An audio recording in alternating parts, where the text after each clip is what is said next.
Welcome to another episode of Agribiz, where we talk all things agriculture, business, and everything in between. I'm your host, Salad, and as always, I've got the one and only Gilbert Mponda with me today. Gilbert, how are you feeling today? Hey Mdumenim Salad, I'm doing great, man. Always a pleasure to be here. Today's topic, tobacco farming in Zimbabwe, is super close to home for both of us. We've got a lot of ground to cover and I'm excited to dive in. Absolutely. Tobacco has been the backbone of Zimbabwe's agricultural economy for decades. It's one of the biggest foreign currency earners and a major source of livelihood for hundreds of thousands of farmers. But as with anything, it's not all smooth sailing. The world's shifting and the tobacco sector faces some serious challenges. So let's get into it.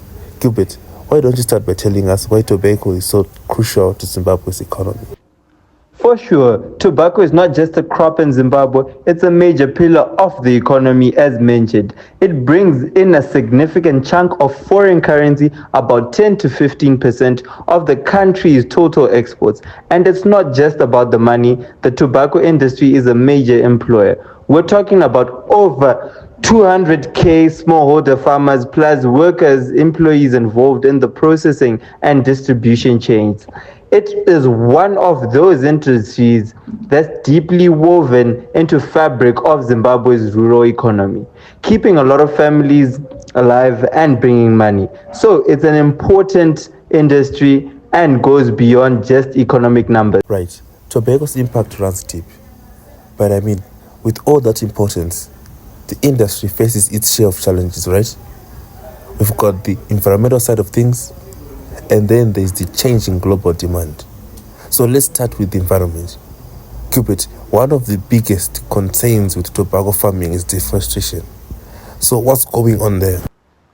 Yes, the environmental impact is a real issue. Tobacco farming requires a lot of wood for curing the leaves. That's the process of drying them after harvesting. And to do that, farmers rely heavily on firewood, which, as you can imagine, leads to massive deforestation, especially in rural areas. This in turn causes soil erosion and can have long-term consequences on biodiversity. In some places, it's so bad that the entire forests are disappearing. The challenge here is figuring out a way to continue growing tobacco, but in a way that doesn't harm the environment so drastically. We need sustainable alternatives. Yeah, the deforestation issue is hard to ignore, especially as the impact of climate change becomes more pronounced.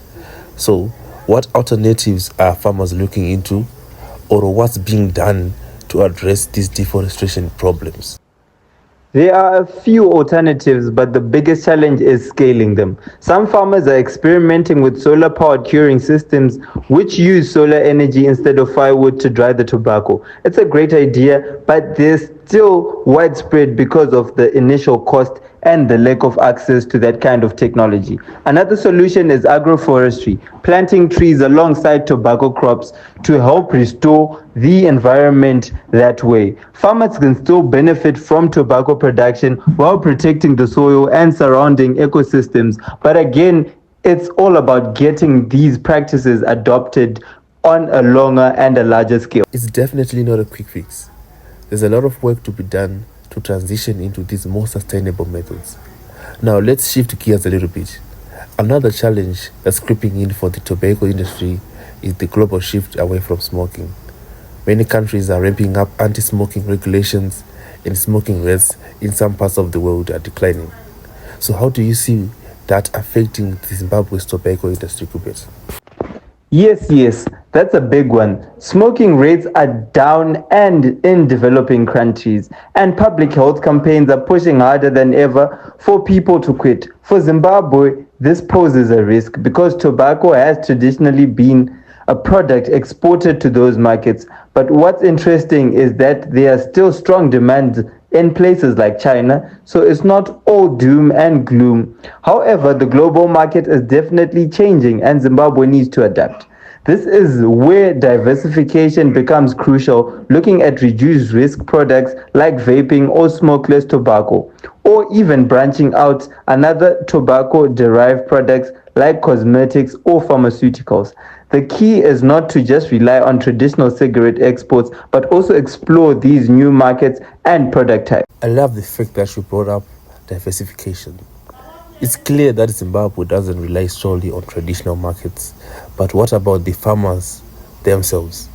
Zimbabwe has a lot of smallholder tobacco farmers, and many of them face significant challenges. So what are some of the hurdles they are dealing with, and how can they be better supported? Land tenure is one of the most critical issues in Zimbabwe's agriculture sector. The land reform program gave many people the chance to own land, but without clear titles or long-term leases. Farmers are reluctant to invest in improving their farms.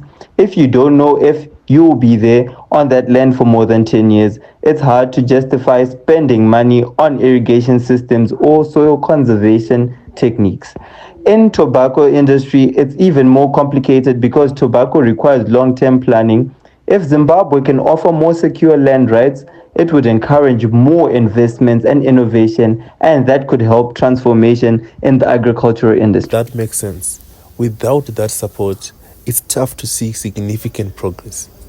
And with all these challenges, one thing that comes up a lot is land tenure. We have seen a lot of challenges with Zimbabwe's land reform program, but land ownership and security are still uncertain for many farmers. So how does this affect tobacco farming? The future is going to require a mix of adaptation and innovation. I see Zimbabwe focusing more on sustainability, both environmentally and economically. It's crucial that we embrace new technologies like precision agriculture, precision farming to improve yields and reduce environmental impact. Value-added products are another area that will help the industries to stay relevant. Processing tobacco locally and exploring new markets will be key. Lastly, supporting farmers with better access to finance and training will ensure that smallholder sector remains strong. It's not going to be easy, but with the right support, Zimbabwe's tobacco industry has a bright future. Definitely. Without secure land tenure, it's harder to build a sustainable future for the industry. So let's look to the future. What's the road ahead for Zimbabwe's tobacco industry? How can it adapt to the changing global environment and continue to thrive? Thank you, Mdumeni Salad. It's always a pleasure to chat about these important issues, and I'm excited to see how the industry evolves. Absolutely. Innovation, sustainability, and support for farmers, those will be the pillars for moving forward. Gilbert, this has been an incredible conversation, and thank you for sharing your insights as always.